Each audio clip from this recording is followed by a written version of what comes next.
Ողջույն սիրելիներս, ուրախ եմ ձեզ տեսնել հայկական խոհանոց ալիքում։ Եթե ձեռքի տակ դդմիկ ունեք եւ ցանկանում եք պատրաստել դդմիկով տարբերվող մի յուրահատուկ բան, ապա առաջարկում եմ միասին պատրաստել դդմիկով նրբաբլիթներ։ Այս նրբաբլիթները այնքան փափուկ եւ նուրբ են, որ դրանք կարելի է լցոնել ցանկացած միջուկով։ Դե ինչ, ժամանակ չկորցնենք եւ անցնենք գործի։ Վերցնում ենք 350 գրամ դդմիկ, հեռացնում ենք ծայրերը եւ մարացնում ենք։ Քանի որ դդմիկը մատղաշ է, ես կեղևը չեմ հեռացնում։ Մարացնելուց հետո լցնում ենք համապատասխան տարայի մեջ եւ ձեռքի բլենդերով աղում ենք, այնպես որ խոշոր կտորներ չմնան։ Եթե ձեռքի բլենդեր չունեք, հոգ չէ, դդմիկը կարող եք անցկացնել մսաղացով։ Ձեռքի 1-2 շարժում եւ վերջ, պատրաստ է։ Սիրելիներս, եթե ձեր բալիկները դդմիկ չեն սիրում, ապա սա լավագույն տարբերակն է դդմիկը նրանց սննդակարգում ընդգրկելու համար։ Դդմիկով նրբաբլիթները այնքան համեղ են ստացվում, որ խորհուրդ եմ տալիս միանգամից պատրաստել կրկնակի չափաբաժնով, քանի որ շատ արագ վերջանում են։ Այստեղ կավելացնենք 1 ձու, 2 ճաշի գթալ ձեթ, կես թեյի գթալ աղ, կես թեյի գթալ սոդա եւ 350 մլ գոլ կաթ։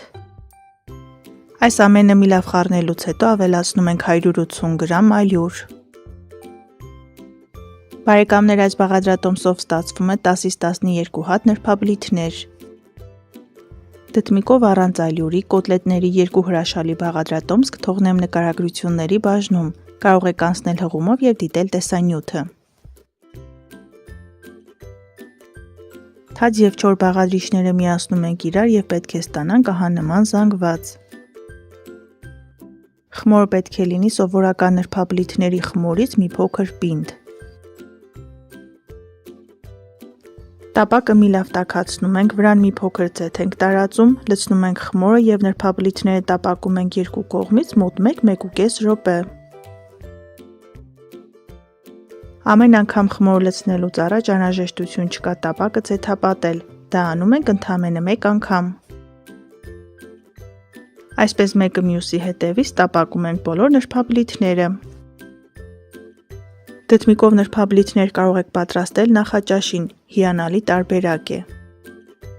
Նրբաբլիթները կարող եք լցոնել պանրով, քամած մածունով, կաթնաշոռով, բանջարեղենով, այնպես ինչպես կթելադրի ձեր երևակայությունը։ Ես այն կմատուցեմ թթվասերով պատրաստված թանձրուկով։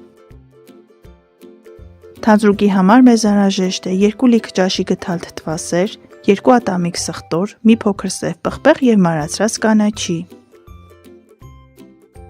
Այս ամենը մի լավ խառնելուց հետո մատուցում ենք։ Նուրբ, անչափ փափուկ, տարբերվող նրբաբլիթներ, որոնք անտարբեր չեն թողնի ոչ մեկին։ Դե ինչ սիրելիներս, այսօր էլ այսքանը, պատրաստեք սիրով, սնվեք առողջ եւ եղեք առողջ, ցտեսություն, կհանդիպենք հաջորդ տեսանյութերում։